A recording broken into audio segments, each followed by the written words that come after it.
Eu sou Ana Paula Aramuni, sou demitida política da Transpetro, tem 11 anos que eu estou demitida da Transpetro depois de ter feito uma série de denúncias, depois de uma atuação muito dura, muito firme na CIPA, do meu local de trabalho, que era o Terminal de Cabiúnas. Hoje está com outro nome, né? O terminal se chama Benedito Lacerda e fica em Macaé, no estado do Rio de Janeiro. Tudo que aconteceu antes da minha demissão teve relação, né? Tudo que eu pratiquei no exercício, né? Tanto do meu cargo da CIPA quanto militante, grevista, né? E integrante da categoria dos petroleiros. Quando eu entrei em Cabiúnas, eu entrei em 2007, técnica química, e com enfoque, a minha área de trabalho sempre foi de saúde pública. Então, quando eu cheguei lá no terminal e percebendo muitas questões relacionadas à saúde do trabalho, eu fui me interessando, conversando com as pessoas com a intenção de contribuir, né? A minha intenção sempre foi de contribuir. E dentro do laboratório, né, que era onde eu exercia a minha função, a nossa intenção também sempre foi de contribuir com a melhoria, com a organização, né, ambiência, tudo isso. Aquela coisa bem proativo, né? Então, eu sempre tive essa postura, era uma postura natural em mim, não era uma coisa doutrinada pela empresa, porque eu realmente tinha uma visão, um olhar voltado para a melhoria do trabalho, principalmente no aspecto de saúde e segurança. Então, eu fui parar na CIPA. As pessoas logo perceberam essa minha vontade e falaram: Ana, por que você não se candidata? Eu fui para a CIPA e na CIPA eu fui tomar conhecimento de uma imensidão de irregularidades que o terminal de Cabiúnas tinha em todos os setores, né? Acidentes de trabalho que não eram notificados, boas práticas de segurança que são todas regulamentadas, né? ABNT, NBR, normas do Ministério do Trabalho também, que estavam todas sendo descumpridas, praticamente todas, e de uma forma muito negligente por parte da empresa. Então, dentro da CIPA também, a nossa intenção, não só minha, mas de todo mundo que fez parte daquela primeira gestão que eu lá estava, era a de solucionar esses problemas, entende? Então a gente conversava com, eu principalmente, sempre busquei as chefias responsáveis, eu trocava e-mails com eles e eu colocava as coisas de uma maneira muito clara, né? Às vezes as pessoas falavam assim comigo, assim: nossa, Ana, você não acha que você está sendo muito dura? Eu falava: não, porque nós somos técnicos dentro da Petrobras, dentro da Transpetro. Quando a gente é técnico, não tem conversa, não tem meio entendimento da norma, né? As normas são claras, então está escrito que você precisa obedecer tal regra de segurança. Não obedecer essa regra de segurança significa que você está pondo a vida das pessoas, ou o meio ambiente, ou a integridade dos equipamentos, né, em risco. Então é uma coisa muito objetiva e clara, né? Mas havia toda uma politicagem, que era uma cultura, e até hoje da Petrobras e da própria Transpetro, em não obedecer essas normas. E havia também, ao mesmo tempo, muito assédio moral em cima das pessoas que tinham atribuição de saúde e segurança, como técnicos de segurança, como os técnicos de enfermagem, né, para poder subnotificar, não haver registro das coisas, né, dos acidentes que aconteciam. Havia também uma tentativa de amenizar e minimizar as classificações das ocorrências. Então, não era um acidente, era um incidente. É o trabalho seguro, né? O que é o trabalho seguro? É você falar que as coisas são inseguras se o trabalhador não estiver prestando atenção, mas nem sempre é isso.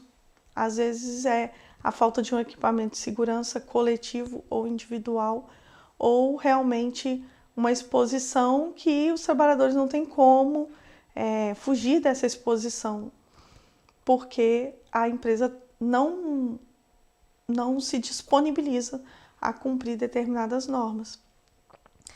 E dando um exemplo para ficar claro,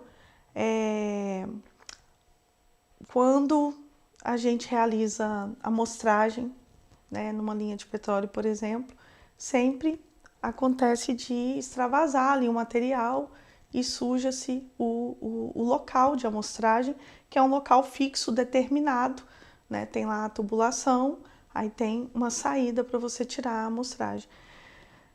Quem faz a amostragem não promove a limpeza desse local, né? Porque não é atribuição de quem faz a amostragem. Aí o que acontece? Vem um trabalhador terceirizado, não treinado, sem os equipamentos de segurança e promove a limpeza daquele local com produtos inadequados, sem saber se está acontecendo algum tipo de reação, né? Tá ali tudo que é do petróleo é volátil, né? A gente sabe que é insalubre, né? Causa doenças e não pode ser assim, né?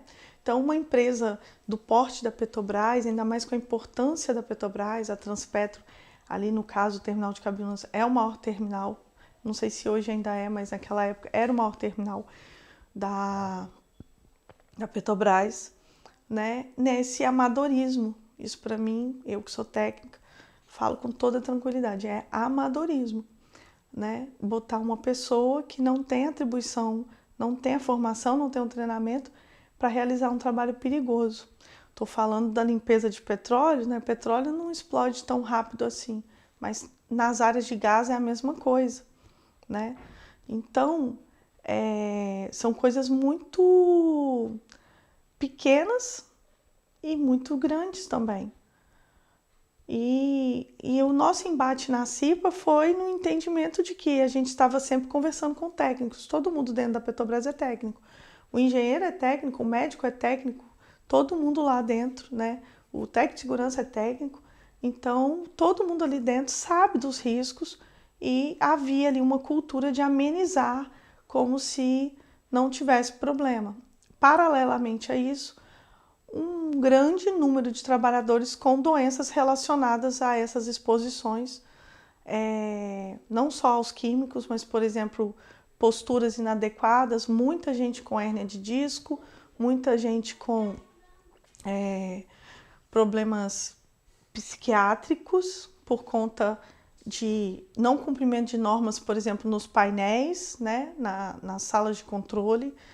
Então, assim, ficaria muito extenso eu dar exemplo de todos os descumprimentos, mas eu posso dizer que em todas as áreas, na área de fornecimento de energia, né, utilidades, no fornecimento de água, que a Petrobras tem uma estação de tratamento de água, tanto de efluentes quanto de água potável para uso industrial e da própria força de trabalho, né, para os vestiários, para beber e tudo mais. No próprio processo industrial, né, e na própria manutenção e inspeção desse processo industrial e nos administrativos, o pessoal que trabalha com a função administrativa. Em todas as áreas havia muito descumprimento. Então, não era uma coisa assim que eu estava exagerando e nem que nenhum de nós, porque toda a CIPA, inclusive até os membros indicados, percebiam a necessidade e a urgência de tratar muitos assuntos. E durante a nossa gestão, 2009, 2010, depois 2010, 2011, aconteceram gravíssimos acidentes lá, vazamentos de gás, né? Pessoas que tiveram esmagamento de membros, né? Vazamento de material para o córrego. Teve a formação de uma nuvem na área 209, se eu não me engano, que avançou para dentro da mata e foram centenas, talvez milhares de animais que a gente foi lá na mata depois e estava todo morto, porque essa nuvem foi entrando para dentro da mata, né, e não se dissipava. E a postura da empresa era sempre amenizar, não querer abranger aquela situação, né, não querer expor para as outras unidades e nem mesmo para a própria unidade o que tinha acontecido, né? Obras o tempo todo acontecendo por conta da expansão, né, devido à descoberta dos grandes campos, né, do pré-sal e tudo mais, teve uma grande corrida, né, para poder conseguir iniciar essa produção desse petróleo. E Cabiúnas estava parecendo um canteiro de obras e todos os dias tinham ocorrências graves de segurança, né? E nessa época começou a se formar a equipe daquele pessoal que aceitava fazer vamos supor, realizar um serviço que não tinha, sem obedecer às normas, fazendo vista grossa, sem registro, muitas vezes serviços sem realização até do registro que aquele serviço estava sendo feito. E às vezes se chamava essas equipes que aceitavam, né? Muitas vezes aceitavam porque estavam sendo coagidas, né, por assédio, né?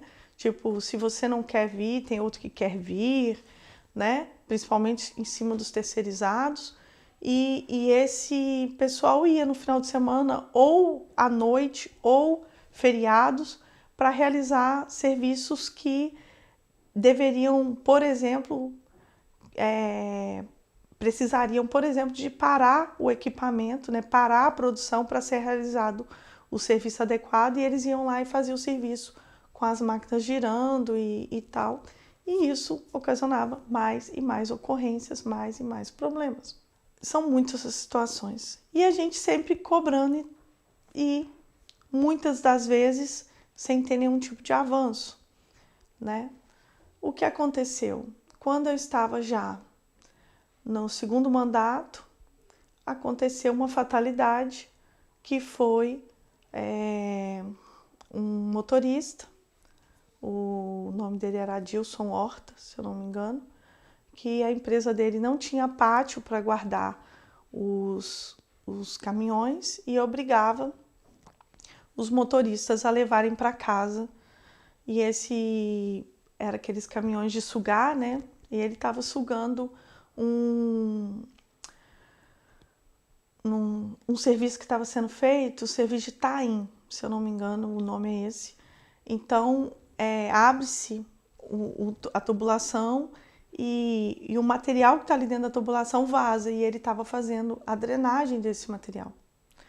E aí era gasolina industrial, não uma gasolina comercial, uma residual, que ela é misturada no petróleo para poder ser bombeada depois, né, para a refinaria.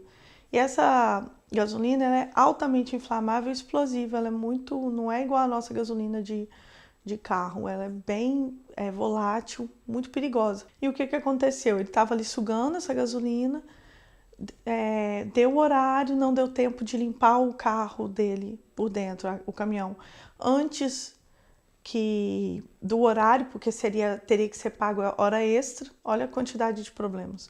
E para não pagar a hora extra pro rapaz, ele foi com o caminhão sujo para casa. Quando ele chegou em casa, depois de deixar o assistente dele na casa dele, os vizinhos botando fogo na folhagem, flecheou. O caminhão estava há 10 dias já, mais de 10 dias, com uma nota aberta para vazamento, ele estava vazando o material e não tinha sido feito o reparo dele, né? Porque não pode parar a produção, né? Não pode parar o caminhão para poder realizar a manutenção, né? Esse tipo de coisa que eu estou tentando explicar. E aí o que aconteceu? Flecheou o caminhão, pegou fogo, né? Ali. A menina dele, a filha dele, que estava brincando próximo ao local, se queimou toda e ele foi tentar apagar. Só que como ele tinha trabalhado o dia inteiro com isso, a pele dele estava muito impregnada de gasolina. Então, ele queimou 98% do corpo, né? A filha dele queimou uns 70%, 60%, mas sobreviveu. Teve que fazer várias cirurgias para recuperar, inclusive, a genitália, porque ela estava sentada onde havia o vazamento regular da gasolina, porque isso acontecia todos os dias, né? Todos os dias ele levava o caminhão para lá. E ele veio a falecer, acho que uma semana depois, né? Enquanto ele estava internado, a família dele chegou a ser coagida para tentar assinar um documento falando que ele tinha requerido, né, a utilização desse caminhão em casa para poder drenar o esgoto, porque é aquele mesmo caminhão utilizado para drenar fossas, né? É o mesmo caminhão. Aí vieram várias pessoas me procurar, como eu era vice-presidente da CIPA, para me contar que esse rapaz, na verdade, ele era obrigado a levar o caminhão porque não tinha pátio. Então, todos os caminhoneiros daquela empresa levavam o caminhão para casa.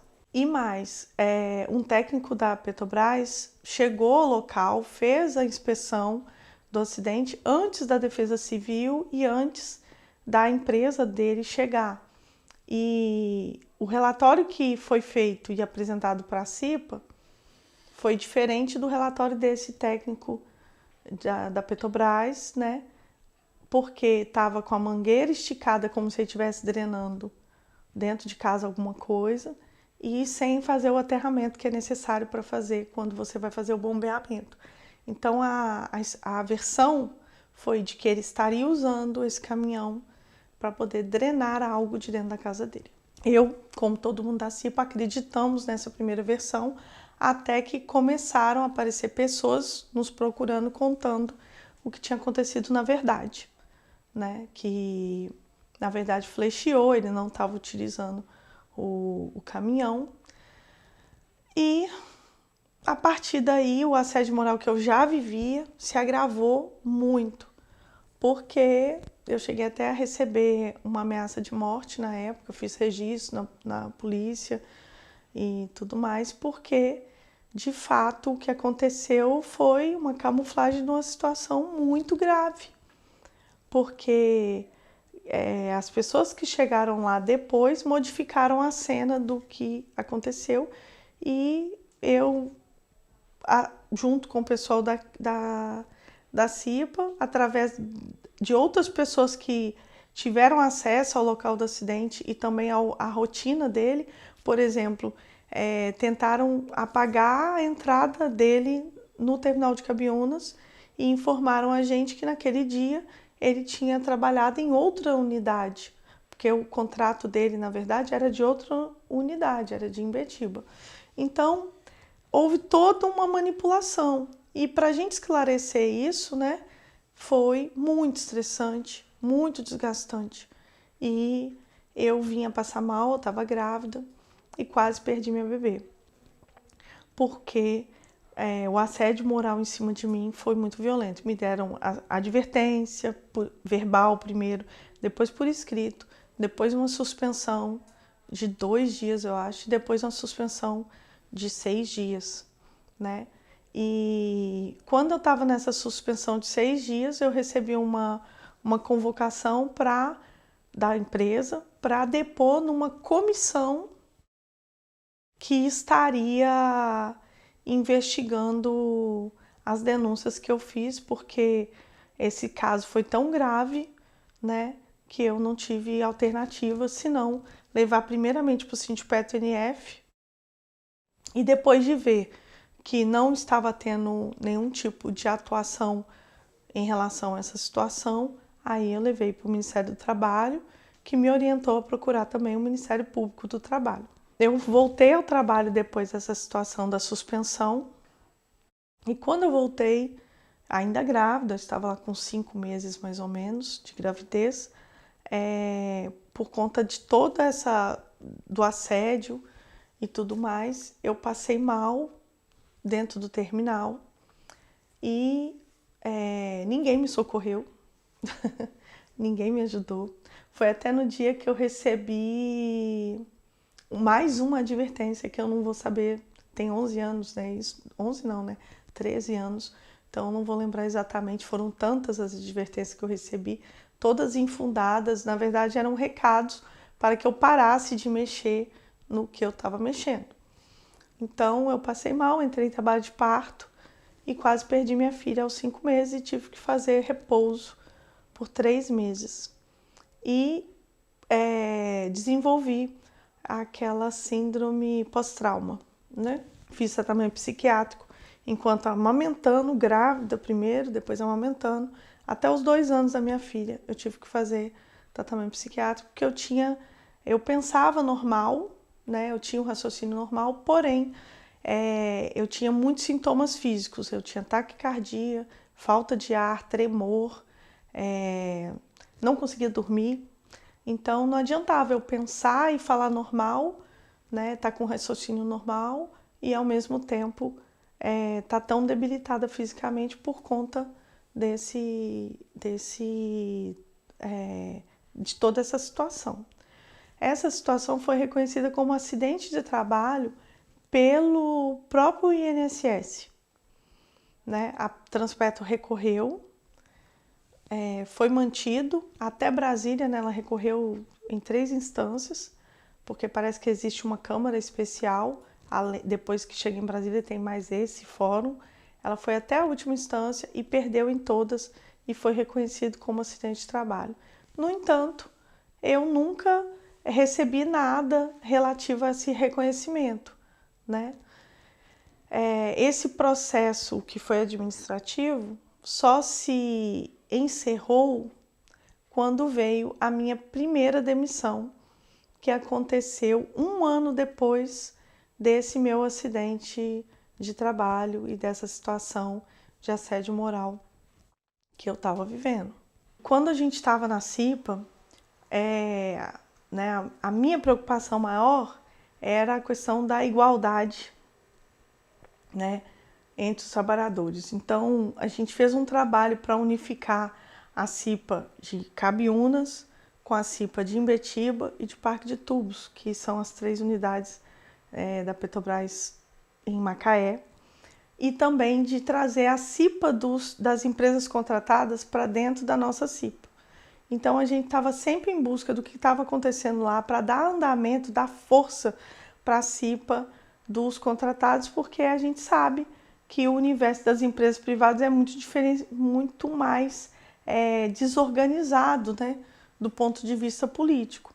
Então a gente queria fortalecer esse trabalho. E aí a gente cobrava as demandas dessas CIPAs e as demandas dessas empresas que prestavam serviço dentro de Cabiúnas, como, por exemplo, lavagem de uniforme, como, por exemplo, cumprimento do contrato nas questões de entrega de EPI, de treinamento, né? Porque se fazia muito papel, falando que tinha feito as coisas, mas na verdade não era. E a gente fazia as verificações disso, né? Acompanhando as CIPAs deles e buscando principalmente os cipeiros eleitos dessas empresas. Outra coisa que a gente fazia era falar da igualdade de exposição aos riscos, né? Como que alguém que trabalha dentro do mesmo local de trabalho, né? Por exemplo, numa unidade de processo de gás e não está no mesmo risco, né? Como que qualquer pessoa que entra ali está dentro do mesmo risco, né? Porque na hora que se faz uma drenagem, todo mundo que está lá está exposto. Se tiver um vazamento, todo mundo está exposto. Se houver uma explosão, todo mundo está exposto. Então não pode-se falar em restrição de risco, né? Eu lembro de um mapa de risco que eu vi, que estava aqui uma esfera, né? Aqui o desenho da esfera e a abrangência da explosão da esfera, né? Risco de explosão aqui. E recortaram uma parte, aqui tinha um prédio administrativo. Então falaram assim, o prédio administrativo não vai ser alcançado pela explosão da esfera. Isso não tem o menor cabimento. Tudo que tiver naquele raio, né? E a gente sabe que o acidente, tem um acidente famoso, né? Eu acho que, não sei se foi o único na história, mas acho que na China, que uma esfera explodiu e 3 quilômetros depois encontraram destroços. Então o raio de alcance de uma possível explosão é gigantesco, E aí, a poucos metros, menos de 1 quilômetro, tem um prédio administrativo. Para não pagar a periculosidade, não querem que aquele prédio esteja incluído no mapa de risco. Então, umas coisas assim que não tem condição. Acho que as duas pautas mais importantes que a gente trabalhou na CIPA foi a pauta do benzeno e, na verdade, BTX, né, tolueno e etileno, e os químicos, exposição a produtos químicos, e o serviço de proteção, o Serviço Interno de Proteção dos Equipamentos, né, o SPI, Serviço Próprio de Inspeção de Equipamentos. O que acontece? O SPI, ele é uma conquista da empresa, né? O que diz a norma?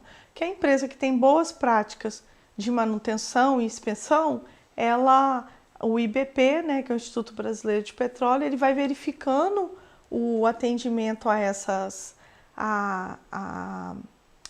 as manutenções obrigatórias, né, tanto emergenciais quanto rotineiras. Cada equipamento tem uma previsão de quanto tempo, de quanto em quanto tempo ele tem que sofrer uma inspeção, e a empresa ganha um selo de poder ter esse serviço próprio, e aí ela consegue espaçar as manutenções obrigatórias por ter uma boa prática. É igual quem cuida bem do seu carro, vai ter ele por mais tempo, é a mesma coisa. Só que a empresa não cumpria isso e ela mascarava, diluía, né, os não atendimentos, para que na hora que o inspetor do IBP chegasse lá, não pegasse a má prática de manutenção e de inspeção, né? E eu estive aí como indicada da CIPA para acompanhar essa auditoria e aproveitei a oportunidade para poder mostrar ao auditor que a empresa, mesmo com todos os alertas da CIPA, com todos os pedidos da CIPA, ela não tinha um compromisso, e tinham equipamentos que havia mais de 6, 7, tinha um lá que tinha 10 anos que não tinha manutenção, e nenhum equipamento pode passar de 3 anos sem manutenção. Mas isso é muito comum no setor do petróleo. Então, a prática, ou melhor, a boa prática é uma coisa que é deixada de lado.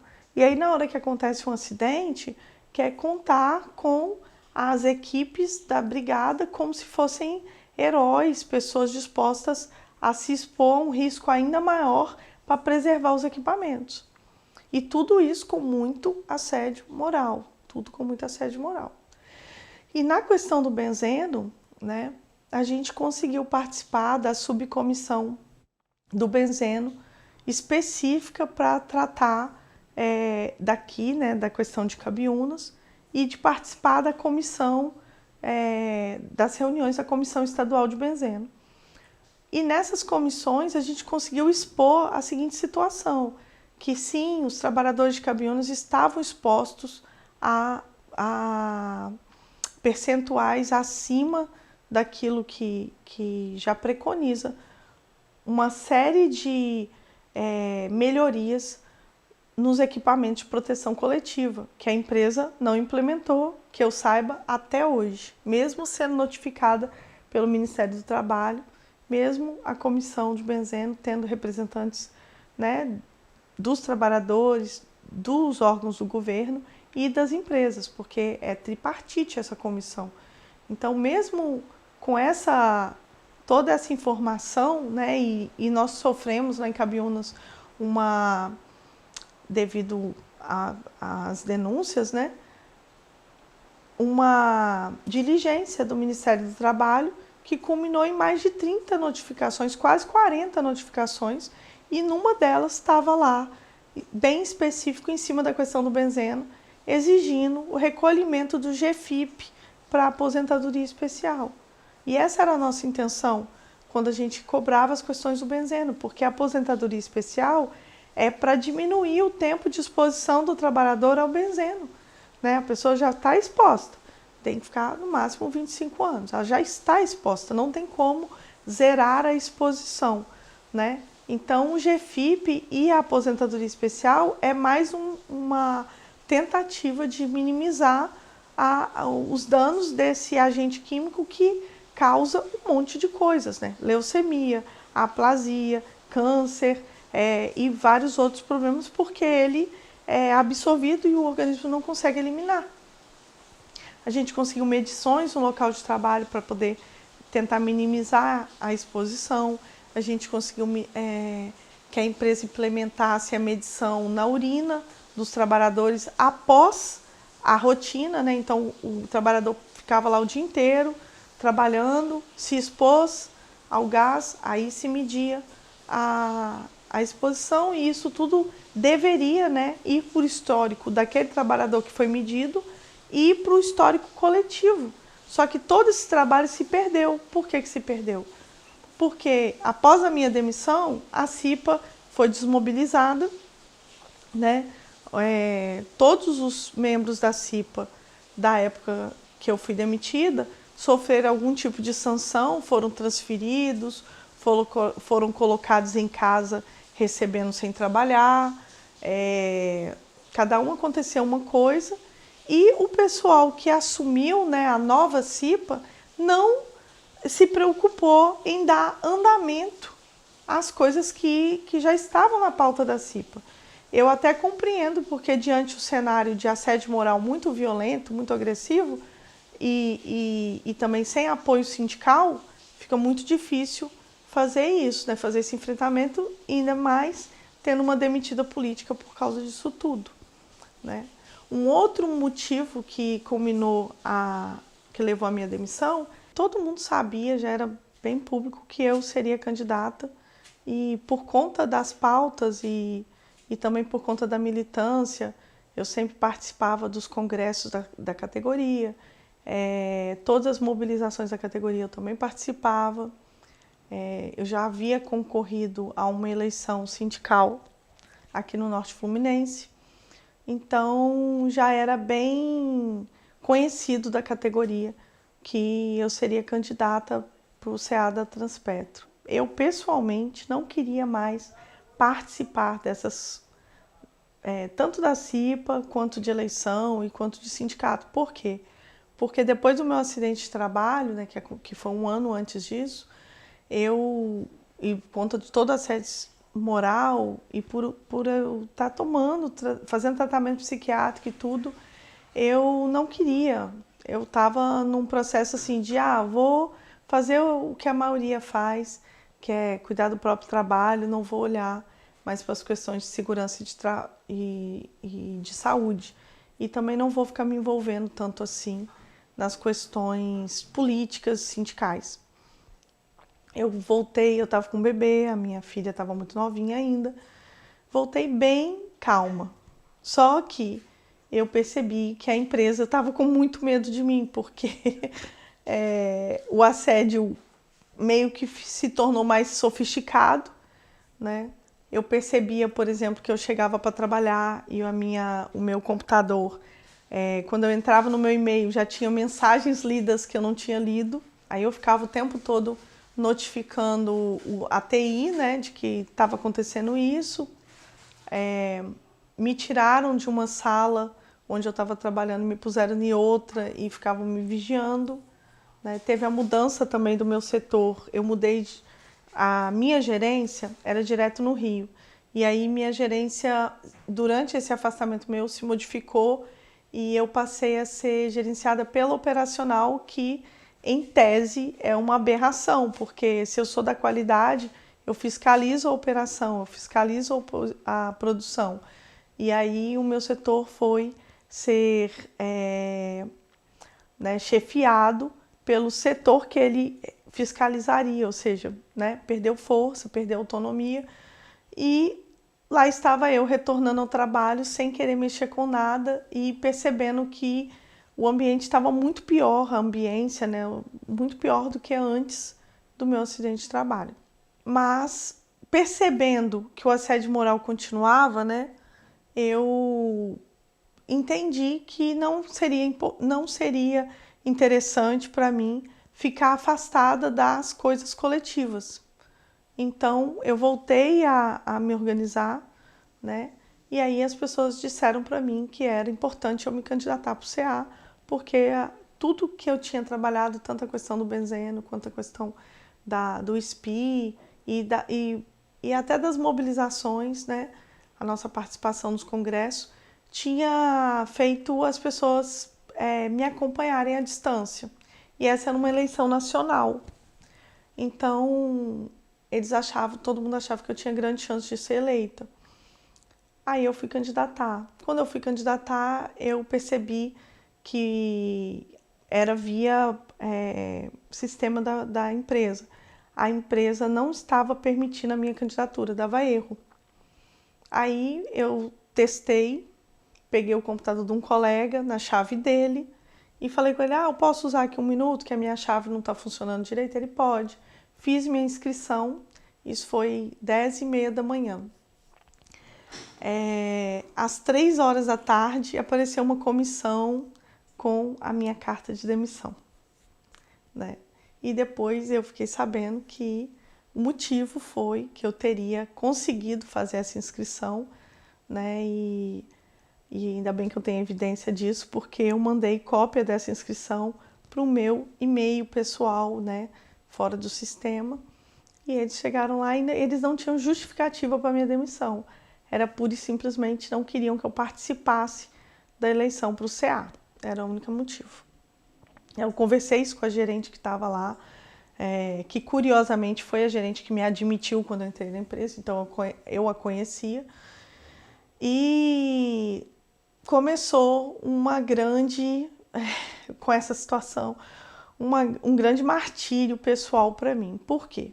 Porque o sindicato, o nosso sindicato, né, o Sindipetro-NF, é situação e eu sou oposição a eles. Nessa época eu já estava declaradamente como oposição, porque todas as pautas da CIPA que a gente pedia, solicitava o apoio deles, a gente não tinha esse apoio, né? Na situação específica do assédio moral que eu vinha vivendo, eu tinha consultado o jurídico do Sindipetro e o jurídico me pediu que eu entregasse as evidências que eu tinha, né? Por exemplo, essa questão de ficarem lendo meus e-mails antes de eu ler, né? O próprio bloqueio da minha chave, né, de acesso à intranet para poder, ou seja, me atrapalhar a trabalhar. Eu não tinha como trabalhar porque eu precisava acessar o sistema, né, para inserir dados e pegar dados do meu trabalho, e eu ficava limitada no meu trabalho, porque isso também é uma forma de assédio. Fora isso, inúmeras situações, desmarcação de férias, as advertências e as suspensões sem motivo. Eu juntei toda essa documentação e entreguei para o jurídico 1 ano antes da minha demissão, né? Quando eu ainda estava em afastamento, que eu não me recordo mais se era o previdenciário ou se era a licença maternidade, mas eu entreguei. E a primeira coisa que o jurídico se pronunciou num evento que teve, acho que um encontro de CIPAs, foi dizer que a minha demissão aconteceu porque eu não tinha entrado com o processo de assédio moral, que eu não tinha procurado o sindicato para fazer o processo de assédio moral. Então ali eu entendi que eu não podia contar com o sindicato, só que eu estava refém deles. Por quê? Porque eu estava demitida. E eles entraram com o meu processo e eu fiquei muito preocupada, sem conseguir confiar neles, porque estava ali o advogado falando que eu não tinha entregado os documentos e eu tinha entregado tudo, né? Então eu fiquei vigiando o processo, vigiando. Eu ia de tempos em tempos na justiça para ver o que estava acontecendo e aconteceram 2 situações que me fizeram tirar o meu processo do sindicato. A primeira situação é que eles entraram com o processo para garantir a minha inscrição e participação no CA da Transpetro e eu consegui uma liminar para participar. Só que nesse processo eles não informaram que eu queria ser reintegrada e retomar o trabalho. Então o juiz, depois ele voltou atrás na decisão, né, da liminar, porque ele entendeu que eu não queria voltar ao trabalho, que eu queria só participar da eleição, e aí não tinha um menor cabimento, porque como que eu quero participar de uma eleição de empregados da Transpetro se eu não estou empregada, não é? Enfim, e aí eu perdi o direito de participar na eleição e eu achei vamos dizer assim, essa primeira situação eu achei muito grave, um jurídico experiente como o Sindipetro NF não ter feito isso, não ter feito essa associação com a minha reintegração. Segunda situação, o meu processo da reintegração, que foi separado desse, o sindicato só entrou com o meu processo mais de mês depois da minha demissão, e a liminar que tinha garantido de eu participar do processo eleitoral já tinha caído por causa desse argumento que eu estou dizendo. Ou seja, eles entraram muito tempo depois. Aí o que o juiz entendeu? Que eu não estava, ele não concedeu a liminar para minha reintegração provisória, porque ele entendeu que eu não estava com pressa em retornar ao trabalho, porque demorou mais de mês para eu retornar ao trabalho, para eu entrar com o processo pedindo reintegração, e mais, eu só podia ser demitida por justa causa. A empresa não apresentou nenhuma justa causa. Então, só isso já era motivo para eu ter sido reintegrada imediatamente, porque não havia nada dizendo sobre a minha justa causa, que não tem, até hoje não tem no meu processo nada falando disso. Esse primeiro processo, né, eu ganhei ele, eu fui reintegrada em 2016, em outubro. A Transpetro não me permitiu entrar no meu local de trabalho, estava me pagando meu salário defasado em relação ao salário que eu recebia em maio de 2012, quando aconteceu a demissão, e ela não permitiu eu trabalhar. Nessa época a gente estava organizando uma chapa para concorrer à eleição do Sindipetro NF em 2017, e a véspera da eleição a Transpetro mandou eu me apresentar em Angra dos Reis, dizendo que eu tinha que ser reintegrada em Angra dos Reis.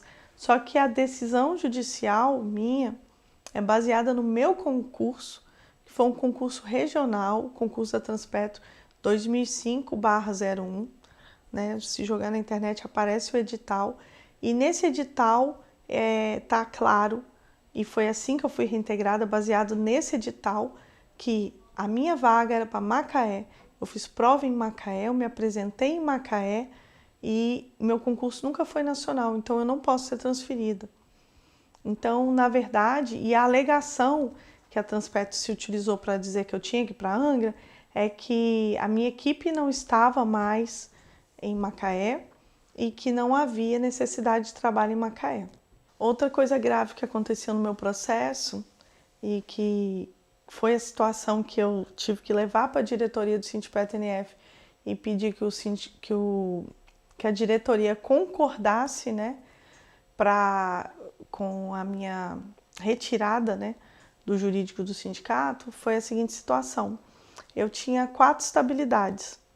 Eu estava em estabilidade do acidente de trabalho que eu tinha vivido, que já estava reconhecido, né, pelo INSS, mas estava sofrendo ainda recurso, né, da Transpetro, mas enquanto a Transpetro não conseguisse nada, estava valendo, né, essa garantia. Havia também a estabilidade da CIPA, a estabilidade do concurso e a estabilidade da eleição do CA. Então, com o processo da forma que foi feito para a eleição do CA, eu perdi essa estabilidade, que era uma estabilidade equiparável à estabilidade de dirigente sindical. A estabilidade do concurso, tem muito jurista que não concorda por conta de funcionário da Transpetro e da Petrobras ser seletista, né? Não concorda com a gente ter a estabilidade de funcionário público. Mesmo sendo economia mista, tem toda uma discussão jurídica em torno disso. Então, não era certa. E a estabilidade da CIPA, eu como vice-presidente da CIPA, eu ainda estava dentro daquele período pós-mandato, né, dentro daquele ano que é de estabilidade, que meu mandato tinha acabado em setembro. Então, eu fui demitida em maio, eu ainda estava nessa estabilidade. E o jurídico do Sindipetro perdeu essas estabilidades, porque o juiz, num determinado momento, disse que eu não havia provado que eu era membro de CIPA, não havia provado o acidente de trabalho e não havia provado também a estabilidade relativa ao CA, porque o processo lá tinha, né, já tinha desandado, vamos dizer assim. O que aconteceu? O jurídico do Sindipetro entrou com uma petição onde ele reafirmou o meu direito ao acidente de trabalho apenas, né? Não falou nada do concurso, o juiz também não havia falado, mas deixou morrer a minha estabilidade de membro de CIPA, sendo que eu havia entregado para o jurídico, né, atas de CIPA, atas da posse e da eleição da CIPA, além da denúncia que eu tinha levado para o Ministério Público do Trabalho, onde a procuradora, né, do Ministério Público reconheceu que eu estava sendo alvo de perseguição, não só por ser cipeira, mas por ter feito denúncia para o Ministério Público, né, porque a minha denúncia não foi sigilosa. Então ela tinha esse documento dela também que eu passei para o sindicato, onde ela colheu os meus depoimentos enquanto membro de CIPA. E eu fui até o Sindipetro com cópia desse despacho do juiz e com cópia da petição que o jurídico tinha feito, né? E para eu conseguir essa cópia, eu tive que ir na justiça, né? Naquela época o processo era físico, eu tive que ir lá, fotografar, imprimir, né? Fiz várias cópias e fui para dentro da reunião da diretoria dizer que não tinha como eu confiar no jurídico. O Sindipetro me autorizou, a diretoria me autorizou retirar o processo do jurídico, disse que não ia arcar com o novo advogado e não questionou a postura do jurídico no meu processo. Então, né, fica a dica. O jurídico do Sindipetro fez isso para me prejudicar, obviamente, e a diretoria não fez nada, não cobrou desses advogados, não reclamou na OAB, não fez nada, e eles lá estão até hoje, né, fazendo o que a gente sabe que acaba acontecendo com as pautas de todo mundo que leva ações para o sindicato. Então, quando essa minha primeira demissão, ela saiu, a minha primeira reintegração, ela saiu baseada principalmente na questão do meu concurso. Então, eu não posso abrir mão de que a minha reintegração aconteça nos termos do meu concurso, que foi regional para Macaé, com vagas definidas para Macaé, porque senão eu estou abrindo mão do meu direito à minha reintegração. E até que se consolide essa situação, eu não posso aceitar uma transferência nem nada do tipo. Em 2017, a gente estava com a chapa inscrita, fomos concorrer à eleição do Sindipetro NF, eu estava como coordenadora da chapa de oposição e às vésperas da eleição eu recebi uma carta para um telegrama para me apresentar em Angra dos Reis. O que eu fiz? Consultei o meu advogado, né, Dr. Irênio, e o Dr. Irênio falou comigo que não era para eu me apresentar, queria informar no meu processo o que estava acontecendo. Então, e nós fizemos também uma notificação à gerência de Angra dos Reis que a minha questão estava sub júdice, então a minha reintegração não tinha sido cumprida integralmente e que eu estaria fora do meu processo se eu me apresentasse lá, eu estaria desprotegida da justiça, né, aceitando essa transferência para Angra dos Reis. Quando a eleição começou, justamente no dia de aniversário, né, porque eu fui demitida em 2012, no dia 4 de maio de 2017, eu fui demitida 4 de maio de 2012, no mesmo dia eu recebi um telegrama falando que eu estava sendo demitida de novo por não me apresentar em Angra dos Reis. Muito difícil. Eu até tô assim, parece que eu tô rindo, mas eu tô bem tensa. Eu não gosto mais de falar desses assuntos, não gosto de ficar. É bem difícil para mim, porque a perseguição da empresa em cima de mim é uma coisa complicadíssima, difícil até eu que estou vivendo entender por que que pesam a mão tanto em cima de mim. Mas enfim, era a eleição do maior sindicato de petroleiros da América Latina, todo mundo sabe disso, e a empresa pura e simplesmente resolveu demitir a cabeça de chapa né, para atrapalhar a eleição e atrapalhar, lógico,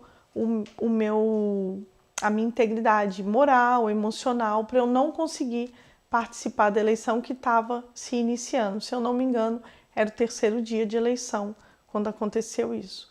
E nós continuamos fazendo campanha, né, explicando para a categoria que essa demissão era ilegal, imoral, né, e mais ainda absurda, porque a chapa 1, que era a chapa da diretoria atual, estava politicamente sendo conivente com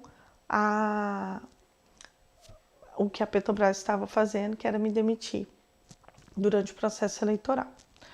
Porque só de você estar inscrito, né, não sei se todo mundo sabe, mas de você estar inscrito numa chapa sindical, assim como você estar inscrito para a eleição da CIPA, você já goza de estabilidade. E ela desconsiderou isso e me demitiu novamente.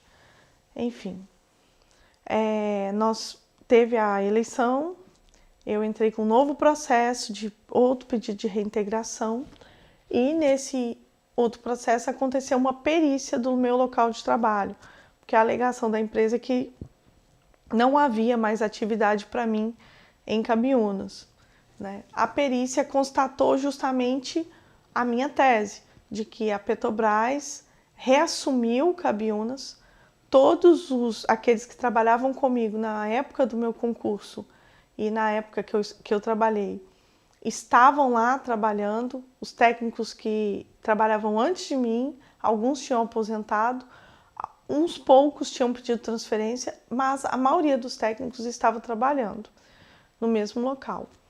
E mais, a demanda de trabalho aumentou, né? E a equipe não aumentou, ou seja, estava faltando gente, os técnicos estavam reclamando, e isso foi colocado na perícia, que os técnicos disseram que a demanda de trabalho estava muito difícil de ser cumprida, porque na minha época ficavam 3 ou 4 técnicos por turno e estavam 2 na maior parte dos grupos e só um grupo com 3 técnicos. Ou seja, a demanda de trabalho aumentou e a equipe diminuiu.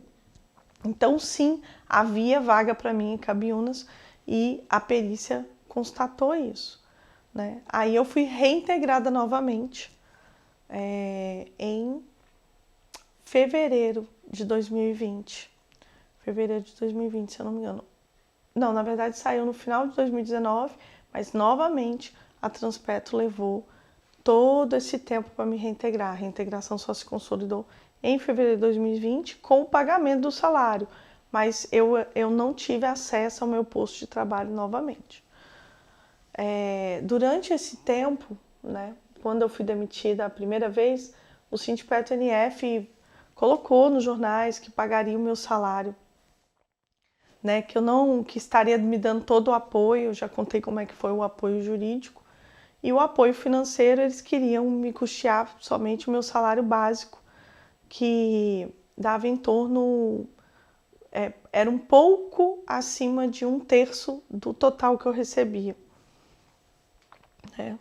Então, logicamente, isso estava me submetendo a um prejuízo financeiro muito grande.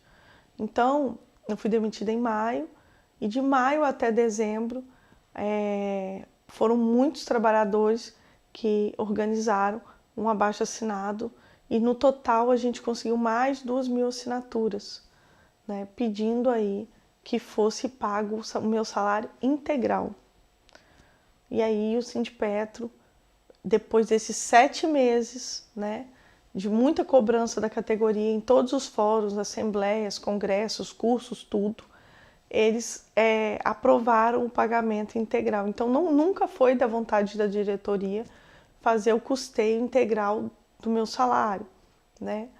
Enfim, quando chegou em 2016 e aconteceu a minha primeira reintegração, eu informei ao Sindipetro a condição da minha reintegração e, inclusive, no dia da minha reintegração, estava acontecendo uma setorial na frente da empresa e, na época, o coordenador era o Marcos Breda e eu falei com eles, dei um informe na setorial que eu estava ali para comparecer ao trabalho, porque tinha acontecido a minha reintegração, e eles vieram me acompanhar e o sindicato registrou, porque estava com câmera e tudo, que eu fui impedida de entrar no local de trabalho. E esse material foi enviado para o meu processo. O material, o vídeo, né? Registrando as testemunhas, as pessoas que estavam lá e o impedimento que aconteceu, não deixaram eu trabalhar. Então o Sindipetro sabia, né, e está registrado isso, né, por conta do vídeo, que eu fui impedida. Né, eles até noticiaram isso na época. E o Breda, a orientação que ele me deu foi a seguinte: Ana Paula, você está recebendo? Eu estou. Não vamos cortar o seu salário, não vamos cortar o que você está recebendo do sindicato. Por quê? Porque vai que a empresa não cumpre direito, não te reintegra. Então ele falou assim, vamos esperar você retomar o seu posto de trabalho e aí sim o sindicato corta esse benefício do custeio do seu salário. Eu, tudo bem, isso foi em outubro de 2016. Então, até maio de 2017, eu estava recebendo um salário defasado da Transpetro, muito abaixo do que eu deveria, porque estava sem turno, sem nada, e o salário que eu recebia do sindicato, até maio de 2017. Veio a nova demissão e eu fiquei apenas com o valor que eu recebia do sindicato, por orientação do próprio sindicato. E eu também registrei isso por e-mail, porque ele me falou, mas eu enviei um e-mail para toda a diretoria falando que o Breda tinha me informado isso. Depois conversei com a assistente social do sindicato e ela falou, não, esse é o procedimento mesmo, só quando você voltar a trabalhar que a gente suspende, porque se a empresa deixar de cumprir, enfim. Esse foi o único período que eu recebi simultaneamente o recebível do sindicato junto com o da Transpetro, por orientação do próprio sindicato, e eu tenho tudo isso documentado. O que acontece?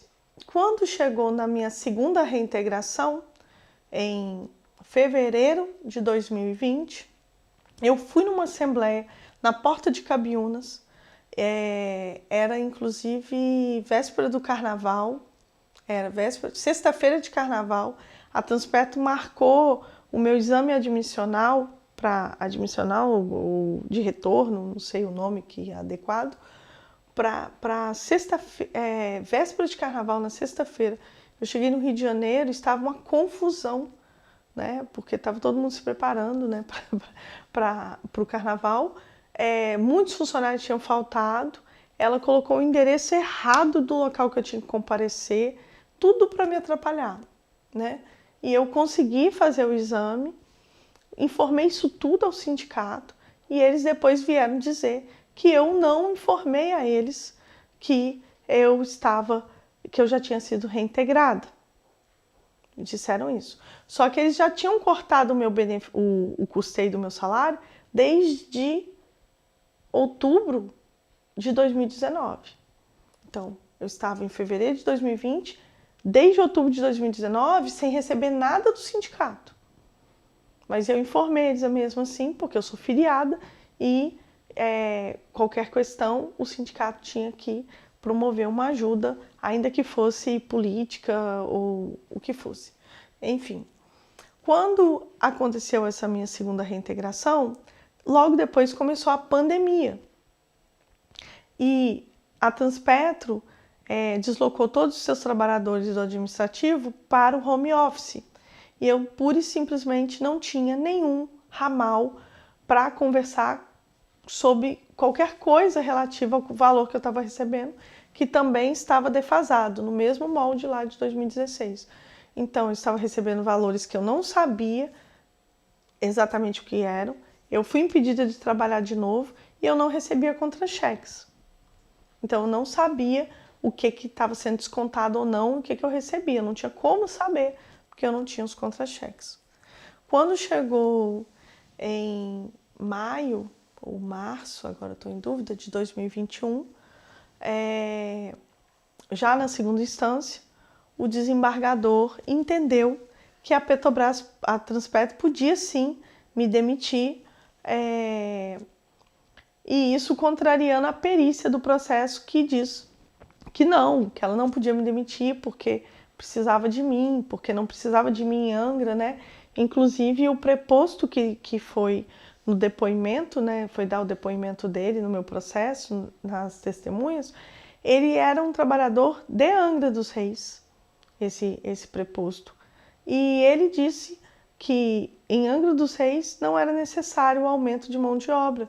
Ele conhecia o trabalho de lá, que é sobreaviso, ou seja, não tem necessidade de ter mais um técnico de sobreaviso, enquanto que em Cabiúnas faltava técnico. Então, tudo isso corroborava para a minha reintegração e esse desembargador deu essa decisão arbitrária e até hoje o meu processo está num recurso, esse segundo processo está em recurso em Brasília, aguardando pauta. Eu ainda não tive pauta, né? O meu primeiro processo já transitou em julgado. Eu tenho direito a trabalhar e a receber os retroativos, mas eu ainda não recebi os retroativos porque esse processo está parado por causa da ação da RMNR, né? Porque eu também tenho direito à RMNR e a empresa usou esse argumento para segurar o pagamento dos meus retroativos.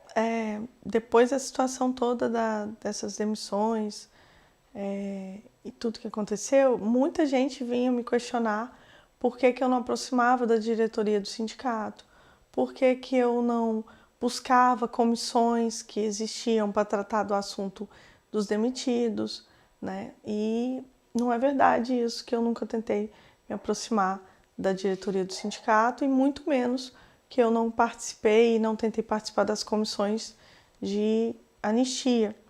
Na verdade, o que aconteceu é que após a minha demissão, nos eventos que se sucederam, era muito desgastante para mim, porque eu chegava lá e a diretoria do sindicato não queria, por exemplo, que eu ficasse como delegada de Cabiúnas no congresso da FUP, né?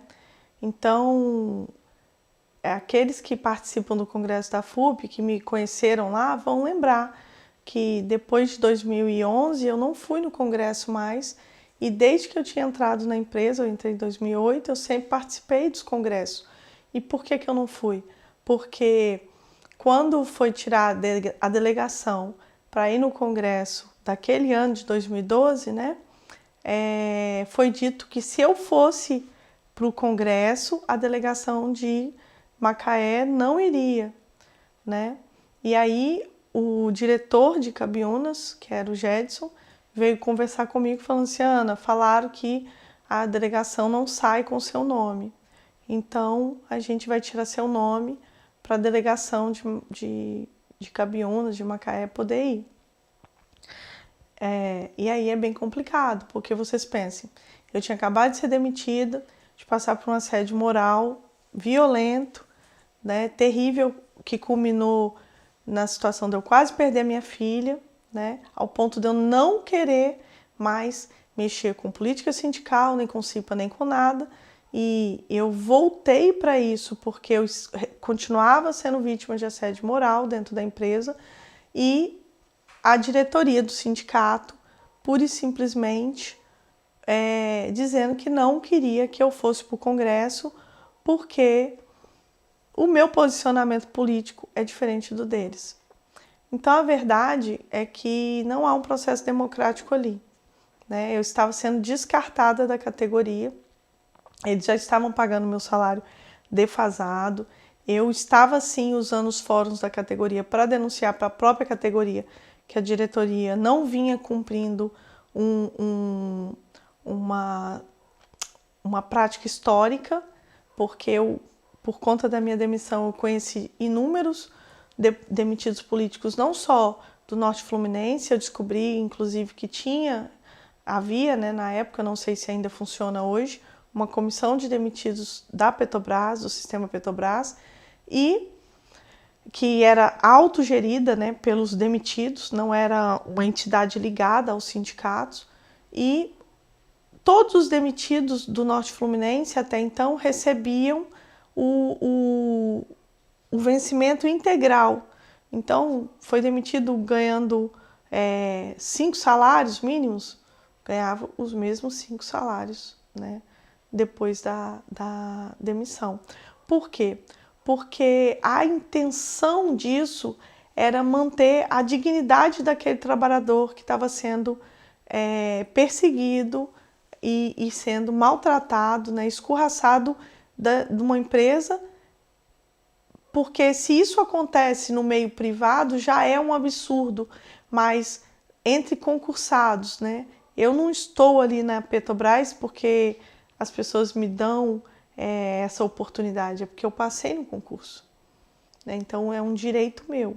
E a estabilidade, ela está ali não porque a gente tem que ter o direito a trabalhar e só, é porque a gente tem o direito de ser responsável técnico, de exercer a profissão com excelência, né? E priorizando o cumprimento da lei, da norma e da nossa função específica. E foi exatamente isso que eu fiz, e foi exatamente isso que eu tentava conscientizar as pessoas, porque eu percebia que as pessoas estavam numa outra cultura, onde estavam deixando o papel técnico, né, em segundo lugar, e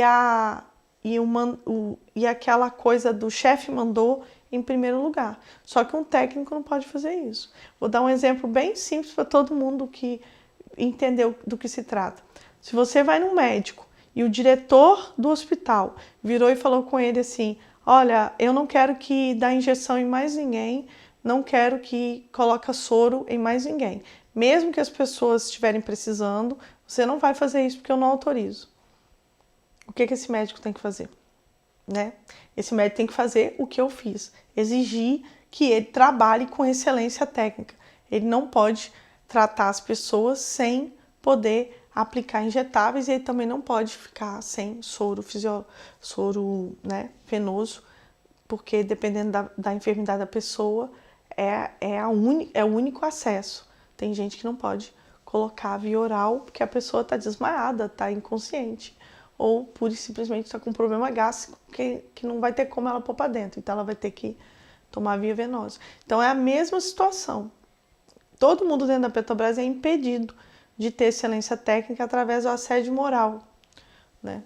Quando eu levei para o Ministério Público, eu coloquei para o sindicato também que eu percebi uma dinâmica institucional, ou seja, não era só Cabiúnas que praticava assédio moral com os funcionários. Em todo o sistema Petrobras, a empresa se utilizava de métodos de assédio moral, né, para evitar que os trabalhadores exercessem sua profissão com plenitude, né, porque a ordem era não parar com a produção. Se essa produção tem qualidade, é segura, né, para os equipamentos, para os trabalhadores, segura do ponto de vista da vida e também do ponto de vista de não prejudicar a saúde desses trabalhadores ou até mesmo das comunidades adjacentes às unidades de produção, não importa. Ela faz a propaganda falando que sim se importa, que tem responsabilidade social, mas na prática isso não acontece. E esse foi um dos motivos por eu ter esse entendimento, né, que a perseguição em cima de mim ficou muito forte, porque o próprio sindicato não queria tratar de certas pautas, e por conta da gente estar sempre levando essas pautas para os congressos, né, para os cursos de CIPA que ele fazia, para os encontros, né, para debater as situações, ficava evidente que o nosso entendimento acerca do que é saúde, segurança no local de trabalho, dignidade no local de trabalho, exercício profissional no local de trabalho. Era uma coisa muito além do que eles estavam dispostos a defender, né? E aí o nosso atrito político, né, era inevitável, porque eu não podia e não posso, por isso que estou fazendo esse vídeo, não posso abrir mão daquilo que eu acredito, que eu fiz em plena consciência de que eram coisas corretas, eu faria de novo, entendeu? Então, tudo que eu fiz dentro da CIPA, todas as demandas que eu defendi, todos os debates que a gente promovia, né, encontrando com os trabalhadores, esclarecendo o que a CIPA estava fazendo, a necessidade do que estava sendo feito, todos os materiais que a gente produziu, os textos, as panfletagens, tudo que a gente fez naquela época foi porque eu tenho total certeza que eu estava dando a minha melhor contribuição. Então eu não posso abrir mão do meu melhor só porque os meus adversários políticos gostam, né, e continuam assim até hoje, nivelando por baixo, nivelando a categoria por baixo. Por que eles fazem isso? Eu não vou entrar no mérito, né? É um segredo, é um mistério, e a categoria que precisa buscar entender que é a prática deles. E o abandono que eu vivi, não só eu, mas todos os membros da oposição e muitos trabalhadores que foram orientados, atendidos pelos advogados e demais profissionais que a gente indica porque o sindicato não dá o suporte, né? Isso é muito complicado também. Por conta de tudo isso, quando eu chegava para uma audiência nos meus processos, tinham vários advogados. Teve uma audiência que tinham 6 ou 7 advogados da Petrobras e eu olhei e falei assim, gente, por que isso tudo? Né? Então, é uma coisa assim, complicada. Podia ser ali, diante a possibilidade de um depoimento meu, eles estariam usando aquela pressão daquele monte de advogado para poder me pressionar, para me causar uma abala emocional e prejudicar o meu depoimento, ou ainda o depoimento das minhas testemunhas, né? Aliás, eu perdi todas as testemunhas, né? Por conta também da assessoria jurídica, né? Que não colocou lá as minhas testemunhas no rol no tempo devido. Então, eu ganhei meu processo sem testemunhas e eu tinha testemunhas importantes. Na verdade, 12 trabalhadores de Cabiúnas, 12, se prontificaram a depor a meu favor. E vários deles, como não conseguiram depor no meu processo, foram no Ministério Público, depuseram lá e me entregaram o depoimento que fizeram no Ministério Público para eu juntar no meu processo. E vários desses depoimentos estão lá no meu processo. Então, havia muitas evidências da minha atuação, da minha boa vontade, da minha colaboração para a pauta coletiva, e o que eu recebi da entidade sindical foi abandono, né? Que culminou aí com o corte do meu salário no final de 2019. E depois da minha terceira demissão, porque eu já vivi a terceira demissão, né? Por conta da autorização do desembargador que desconsiderou a minha perícia. O que acontece? Por conta dessa terceira demissão, eu me encontro numa situação dificílima, porque eu não sei se é do conhecimento de todos, mas quem foi demitido da Petrobras tem muita dificuldade de conseguir um novo emprego. Mesmo que eu mude de área, está lá registrado que eu fui demitida por justa causa da Petrobras. Esse registro ainda não foi alterado, como não transitou em julgado lá o meu processo e tudo mais, e a minha reintegração não se consolidou, eu ainda tenho registro, né? E na internet está cheio de vídeos e coisas contra mim, falando que eu fui demitida por justa causa. E quando alguém liga para a empresa pedindo referência para mim, para poder trabalhar nesse local, é feita uma campanha de calúnia em cima de mim. Então eu não consigo me relocar, não consigo ter uma renda satisfatória para poder cuidar da minha família, né? Eu tenho 4 filhos. Na época, todos os meus filhos eram menores. Hoje, 2 deles são maiores, né? Minha filha já se formou, está trabalhando, nem mora aqui em Macaé mais. E o segundo se casou e já tem filhos, 2 filhas, né? Mas eu ainda tenho o meu filho que tem 20 anos e teve vários prejuízos emocionais e de saúde por conta da minha demissão, porque ele tem diabetes desde 1 ano e meio de idade e por conta dessa situação toda eu fiquei sem plano de saúde. Então ele teve vários problemas, né, porque perdeu assistência médica, né, e era um direito meu, enquanto funcionária da empresa, concursada, ter o plano de saúde e dar assistência médica, e eu fiquei com a única alternativa que foi recorrer ao SUS. Passei por vários médicos que modificaram o tratamento dele várias vezes e esse tratamento não foi adequado como era antes, porque antes ele se consultava com uma médica que era só particular, nem era pelo plano, né? Mas eu tinha recurso, eu podia ter essa escolha, depois eu perdi essa escolha, né? E ele teve vários prejuízos, né? Na escola que ele estudava, tinha alguns alunos que eram filhos de trabalhadores da Petrobras. Não sei exatamente quais eram os cargos, mas essas crianças chegavam para o meu filho e falavam com ele que eu tinha roubado a Petrobras, que por isso que eu tinha sido demitida, né? Que eu tinha feito inúmeras coisas erradas. E o que eu posso entender disso? 3 crianças que estudavam com meu filho, que eram filhos de funcionário da Petrobras e estavam ouvindo isso nos corredores da empresa.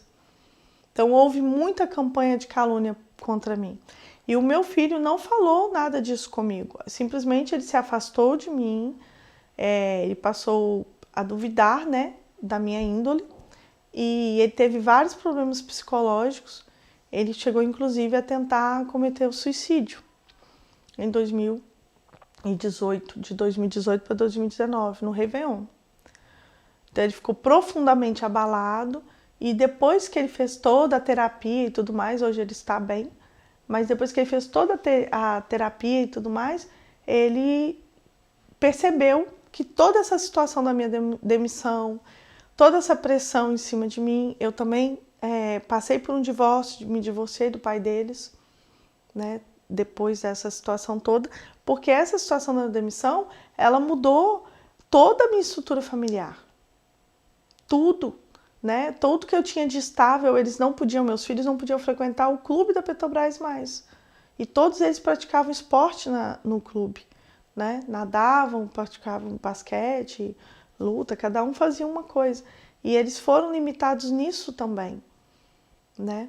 Então, eles sofreram coisas que eu não tenho como imaginar, porque a nossa cidade, aqui em Macaé, quase todo mundo ou trabalha no ambiente de petróleo ou tem um parente que trabalha no ambiente de petróleo. E a minha situação repercutiu muito e a campanha de calúnia e mentira, não só por parte da empresa, mas também por parte do sindicato, que ficou falando que eu tinha recebido retroativo e não paguei, né? Ou seja, fiquei com o dinheiro do sindicato, me beneficiando, ou então que eu estava recebendo sem trabalhar e que eu nem aparecia no sindicato. Ora, quando eu fui demitida, eu me disponibilizei, eu falei, não acho justo ficar recebendo um salário sem trabalhar. Eu posso trabalhar no sindicato e ajudar vocês como, né, como integrante da categoria. E não deixaram. Por que não deixaram? Não queriam que eu ficasse lá, né? E todos os dias inventavam uma desculpa para eu não permanecer dentro da entidade sindical. Então, inclusive na época eu me aproximei muito dos aposentados, que sempre foi uma pauta que desde 2009 eu escrevi vários textos, né, sobre o assunto, porque eu me preocupava com isso, porque eu assisti em outras categorias em Minas Gerais, de onde eu venho, que foram vendidas, né? A Uzi Minas foi vendida, a Vale do Rio Doce foi vendida, a primeira coisa é atacar o plano de previdência privada. E eu estava vendo isso acontecer dentro da Petrobras lá em 2009. Eu já estava vendo isso e percebi, comecei a conversar com os aposentados sobre isso, né? E o sindicato, quando eu pautava isso dentro dos fóruns adequados, eles achavam que eu estava vendo o cabelo no ovo. Agora me digam, eu estava vendo cabelo em ovo? Depois do equacionamento, depois do BPO, depois da separação de massas, de todos os problemas que culminaram aí nesse prejuízo que toda a categoria está tendo. Então, acho que por eu ter clareza e por me interessar e estudar em profundidade e contribuir para a conscientização da categoria durante todos esses anos, por isso a empresa pesa tanto em cima de mim. Por isso o meu processo é tão absurdo, né? Eu vi da boca do desembargador que meu processo era muito antigo para estar ali na segunda instância, né? Ele falou assim, nossa, é o processo mais antigo aqui, né? E eu já estou há mais de 1 ano e meio esperando pauta em Brasília. Meus processos não andam. Por quê? Porque há toda uma resistência da empresa para que eu retorne. E há toda uma falta de apoio da entidade sindical para que eu retorne, né? E há também as comissões de anistia. As comissões de anistia, pura e simplesmente, agora me disseram que o meu nome está lá na comissão de anistia, dessa nova comissão de anistia que foi criada. Mas eu acho muito engraçado isso. Por quê? Porque ninguém fez contato comigo. Eu acho curioso que o meu nome esteja lá sem o sindicato ter feito contato comigo. E na comissão de anistia anterior a essa, que foi criada na época do governo Dilma ainda, não aceitaram meu nome. Eu fui diversas vezes para colocar meu nome, fui ao Rio várias vezes, fui à FUP e não consegui. E a FNP tentou colocar meu nome e a resposta foi: Ana Paula é da base do NF, o NF é de uma base da FUP, ela tem que buscar a comissão de anistia da FUP. E a comissão de anistia da FUP me recusou, não quis tratar do meu assunto lá em 2013, 14. Uma situação que aconteceu também é que eu fui atrás da comissão de anistia, né?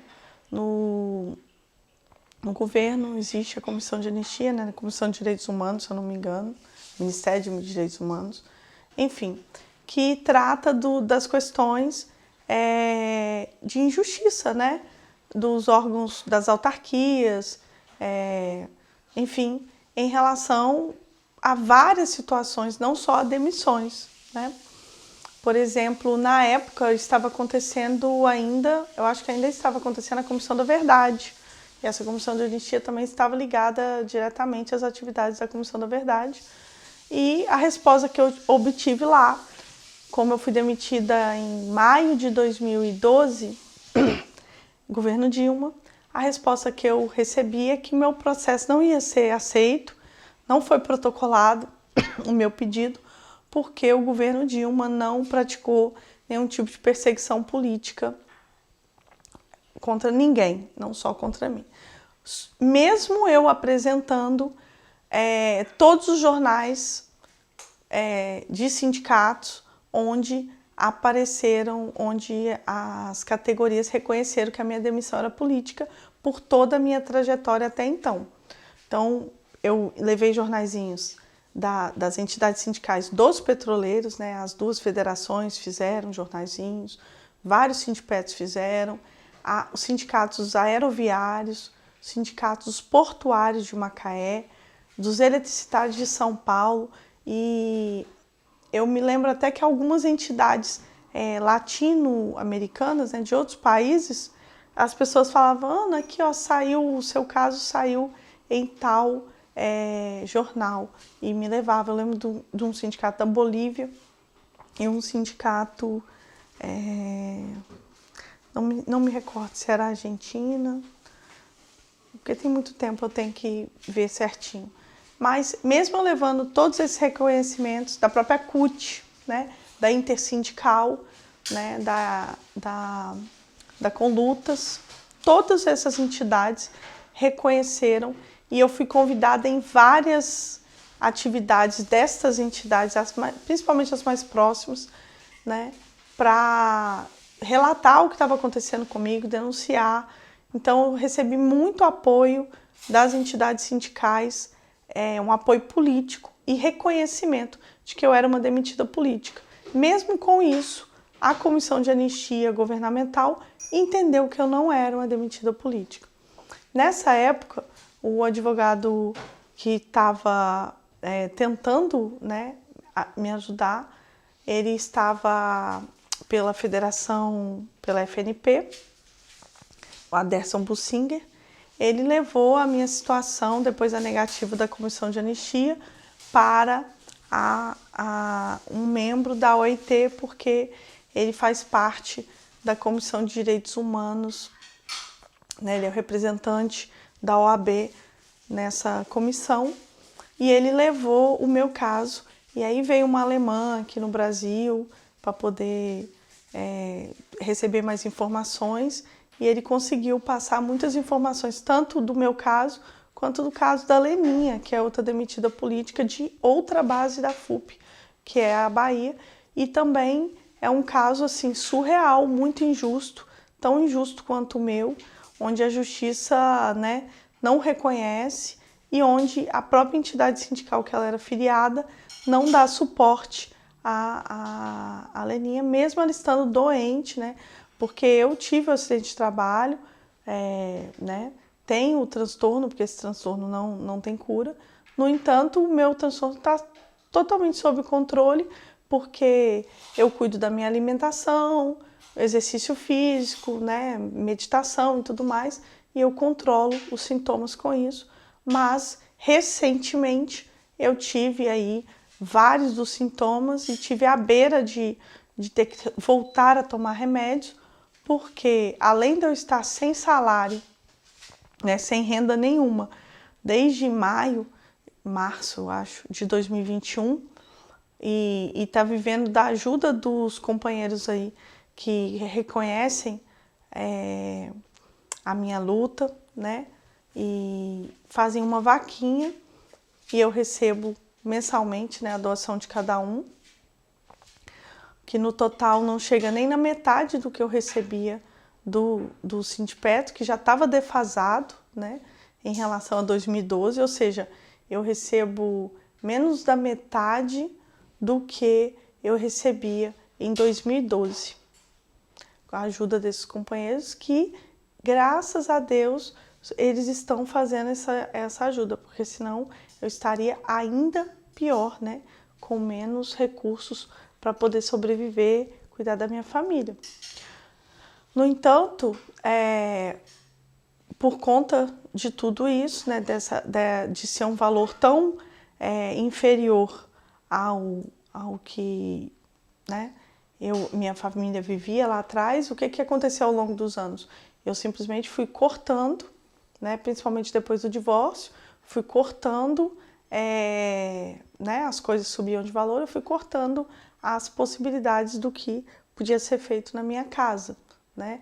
Eu sou de Belo Horizonte, eu tinha uma época que eu ia 3 até 4 vezes por ano em Belo Horizonte, eu passei aí uma, e hoje já faz desde 2016 que eu não vou em Belo Horizonte, né? Porque eu não tenho dinheiro para ir, não tenho condição de ir. Então,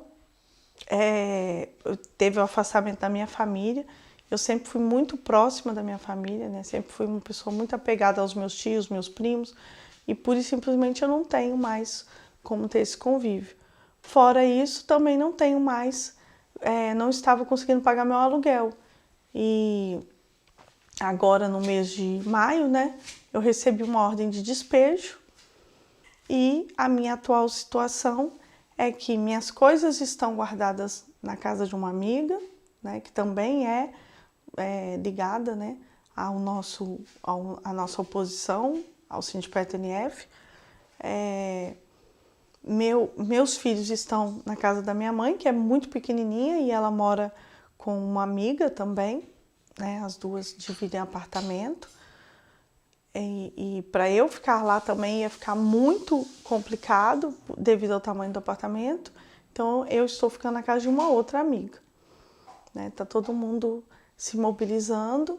Agora um colega nosso, amigo nosso também integrante, foi integrante durante muito tempo da oposição e dessa organização nossa, né, de oposição ao Sindipet-NF, ele me ofereceu a casa dele, né, sem custos para eu poder morar lá, só que essa casa não é em Macaé, né, e eu vou ter que me mudar para outra cidade para poder ficar lá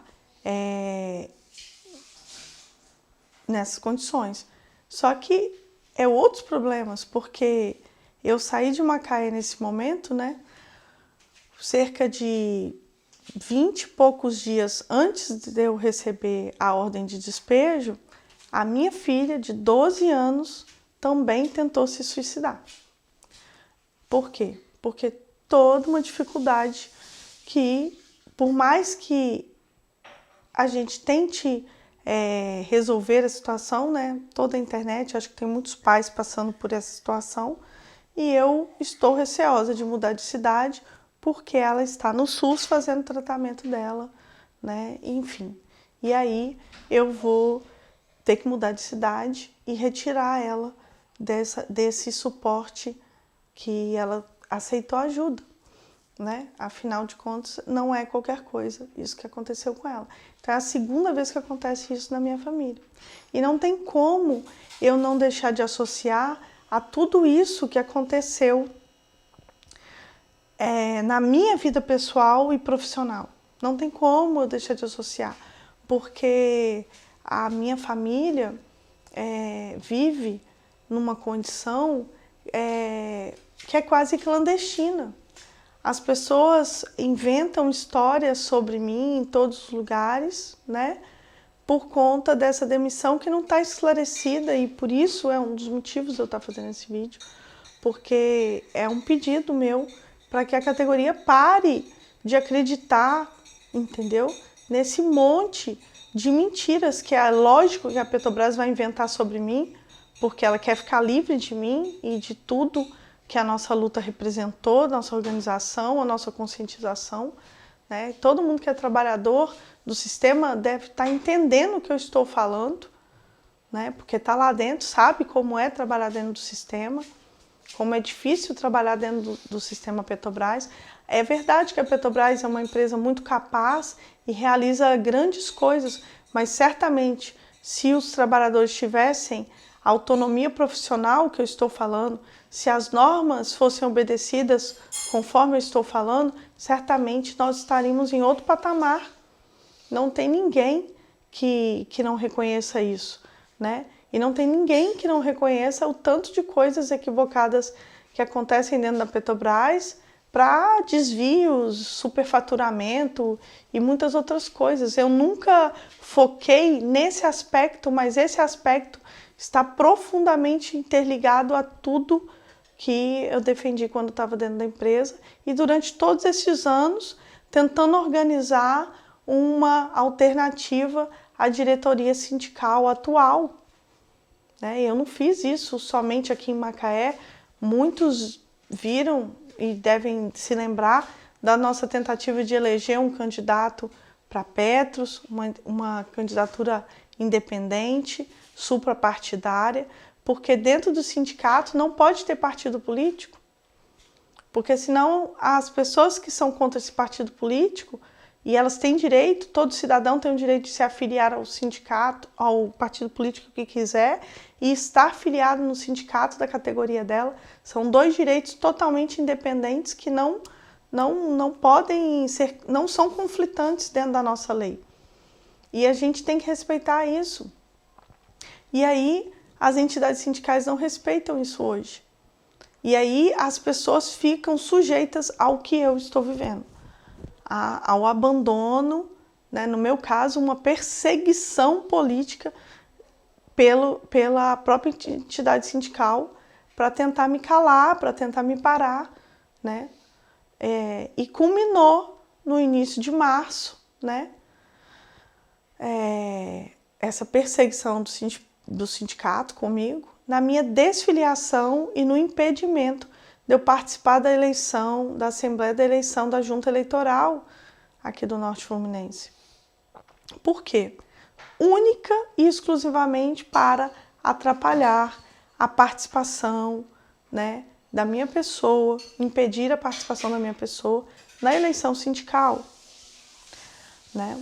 Isso é uma coisa que eu preciso esclarecer. Há o boato de que eu não quis promover minha filiação após a minha reintegração. Só que isso nunca aconteceu com nenhum demitido. Eu conheço inúmeros demitidos e nenhum precisou de se refiliar, pelo simples fato de que quando eu fui demitida, né, a decisão da diretoria era de manter o meu apoio financeiro, né, até que transitasse em julgado o meu processo. Quando a diretoria aprovou pagar o meu salário sem ser integral, só a parte lá que eles queriam pagar, eles aprovaram essa condição, que até transitar em julgado, e meu processo ainda não transitou em julgado. E eu tive outras demissões que têm os seus processos específicos, ou seja, vai saber quando tudo isso vai terminar de ser julgado, e enquanto isso eu tenho todo o direito de estar filiada, só que o sindicato no dia da Assembleia de Prestação de eleição da Junta Eleitoral, ele me impediu de entrar na Assembleia e impediu de ser votado se eu poderia ou não esclarecer isso para a categoria, né? E o único intuito deles de me fazer uma nova filiação era me impedir a candidatura, porque para ser candidato tem que estar filiado há mais de 180 dias. Então eles inventam subterfúgios para sabotar outra chapa. É só isso. A minha segunda demissão, né, que aconteceu durante o processo eleitoral de 2017, a gente fez vídeos, né, dos diretores e então candidatos daquela eleição, dizendo que a minha demissão, que como eu tinha sido demitida, eu não podia ser candidata mais. Ou seja, que não era legítima a minha candidatura. Olha a perversão. A lei é clara. Quem é candidato a uma eleição sindical não pode ser demitido. E eles inverteram. Quem foi demitido não pode ser uma candidata. Então, eu espero que nesse vídeo eu tenha conseguido esclarecer todas as questões, né, relativa aos boatos, e me lembrei de mais uma ocorrência.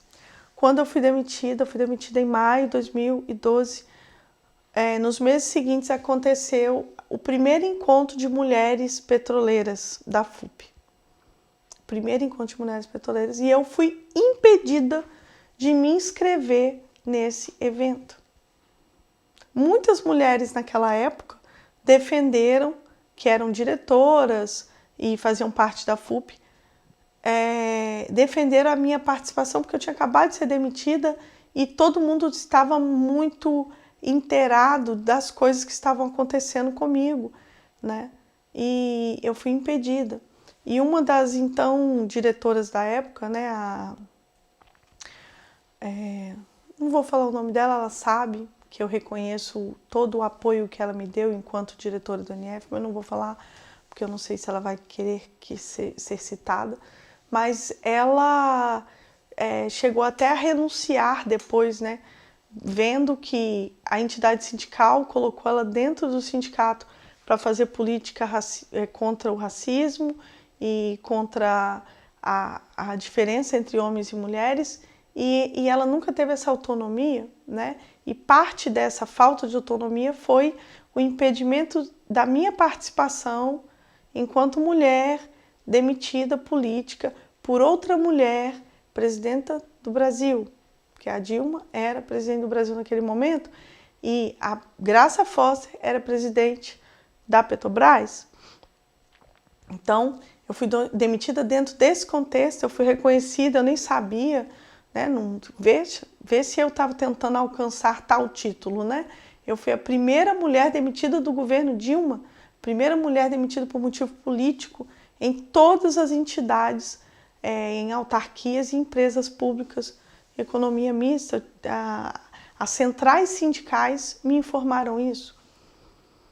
Então, eu acho que eu consegui aqui pela primeira vez colocar num vídeo tudo que aconteceu comigo, todo o abandono que eu vivi das entidades sindicais. É bem verdade que a FNP durante um tempo tentou me dar suporte, tentou me apoiar, né? Nos meses que o Sindipetro-NF não estava honrando o meu salário integral, cada um dos sindipetros da FNP, fizeram uma vaquinha entre eles para complementar o meu salário, né? Eu reconheço isso. Mas dentro da FNP, o grupo dominante lá hoje é um grupo que também acabou levando a FNP a fazer o que a FUP faz, que é abandonar as lideranças, não só demitidos, lideranças que estão sofrendo perseguição política, que estão sofrendo assédio moral, por exercerem a própria profissão, por participarem de mobilizações ou por participarem de comissões como a CIPA, ou por fazerem denúncias, né? Ou por dizerem que não participam de determinados trabalhos porque tem alguma irregularidade ali, né? Então a gente precisa compreender tudo isso. Estou aqui me expondo a vida da minha família, que sofreu muito com tudo isso e ainda sofre, porque ainda não está resolvida a minha situação, né? Outra situação que precisa ser esclarecida é sobre o processo do meu acidente de trabalho.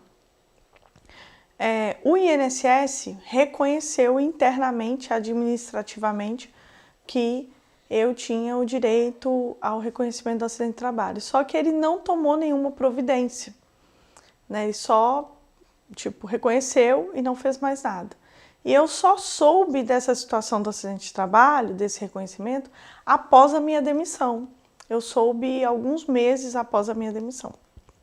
Então, o que acontece? Eu sabia que existia essa possibilidade, no entanto, eu não estava acompanhando o procedimento porque o INSS não me notificava. Busquei um advogado, entrei com processo, isso em 2012 ainda. E no ano de 2019 foi reconhecido o meu direito ao benefício, né, que na verdade é uma pensão vitalícia por conta desse acidente de trabalho. Só que o INSS está descumprindo a ordem judicial de me pagar e ele também me deve o retroativo desde essa época, né, do benefício.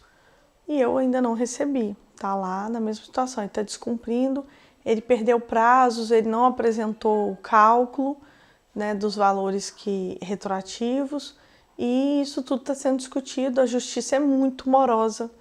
Então, eu continuo de fato sem renda, vivendo aí da colaboração dos trabalhadores que compuseram em algum momento chapa com a gente, ou até mesmo de outras bases, né? Tem companheiros de outros estados que estão colaborando comigo. Outra questão que eu gostaria de esclarecer é que ao longo dos anos, né, eu fui acusada de que não tinha intenção, né, de ressarcir a entidade sindical, inclusive a FNP, nos meses que ficou, né, colaborando comigo. Várias vezes eu fui acusada de não ter intenção de ressarcir as entidades que colaboraram, né, custeando o meu salário durante os anos que eu recebi. E isso é uma baita mentira, porque por minha própria vontade nunca houve determinação por parte do Sindipetro-NF. Todos os anos eles me diziam que eu precisava refazer o pedido para manutenção, né?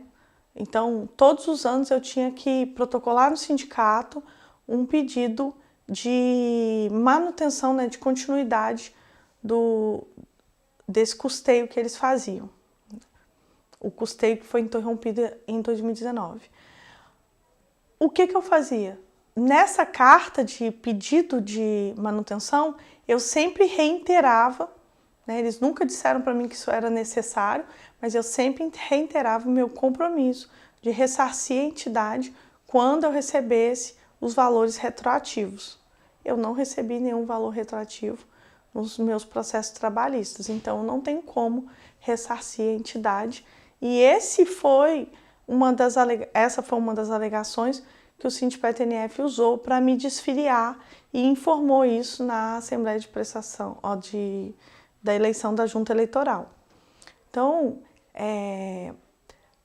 a categoria precisa prestar atenção porque foram muitas e muitas situações que foram ditas sobre mim.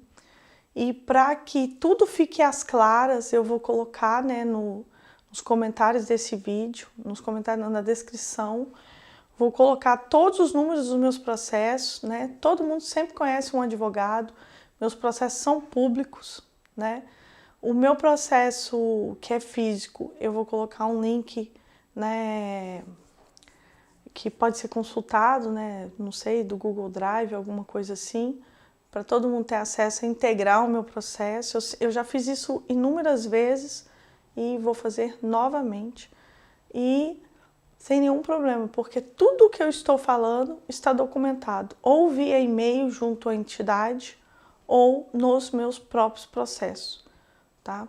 Então, eu não tenho nenhum receio de prestar esse esclarecimento para a categoria, até porque quem me custeou até 2019 não foi a diretoria do Sindipetro-NF, foi a categoria petroleira que assinou aquele abaixo-assinado lá em 2012, né? E todos os outros que não assinaram e concordaram com o pagamento do meu custeio. Eu tenho total clareza disso.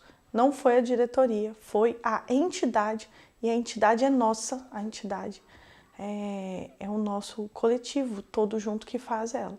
Então, eu agradeço quem chegou até o final desse vídeo, que foi um vídeo longo. Foi difícil para mim relembrar de tudo isso, são coisas que eu sinceramente gostaria de botar uma pedra em cima, mas é a minha história, é tudo que aconteceu, tudo que eu passei, que minha família passou, né, durante todos esses anos. E, infelizmente, ainda não foi solucionado, né? Infelizmente ainda não foi solucionado, mas eu acredito que depois de todo esse esclarecimento, porque esse é o meu único intuito, estou aqui fazendo essa exposição de uma forma que eu nunca fiz. Todas as minhas falas durante todos esses anos foram falas mais políticas. Eu citava as situações que estavam acontecendo comigo, mas eu não entrava em detalhes, eu não expunha, né? Não fazia uma exposição mais, vamos dizer, humana, né? Porque eu estava sempre numa participação mais política, mais engajada, com o intuito de unificar, de, né, mobilizar as pessoas, só que o meu intuito hoje não é esse. O meu intuito é deixar a categoria ciente de tudo que está acontecendo comigo, né? E se alguém achar que cabe alguma providência, né, alguma cobrança às entidades sindicais, ou à própria Petrobras, ou até ao próprio governo, porque eu sinto que eu sou injustiçada por todos eles, né? Não recebi amparo de quem deveria, não tive espaço para trabalhar como todo mundo tem direito, fui caluniada, né? E perseguida durante todos esses anos. Então, o meu intuito realmente é deixar claro, esclarecer todas as mentiras, todos os boatos. Eu acho que eu consegui falar de tudo, situações bastante complicadas para mim.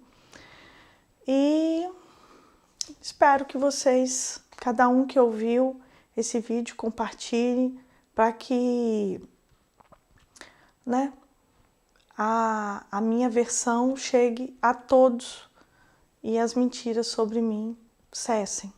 Essa é a minha única vontade.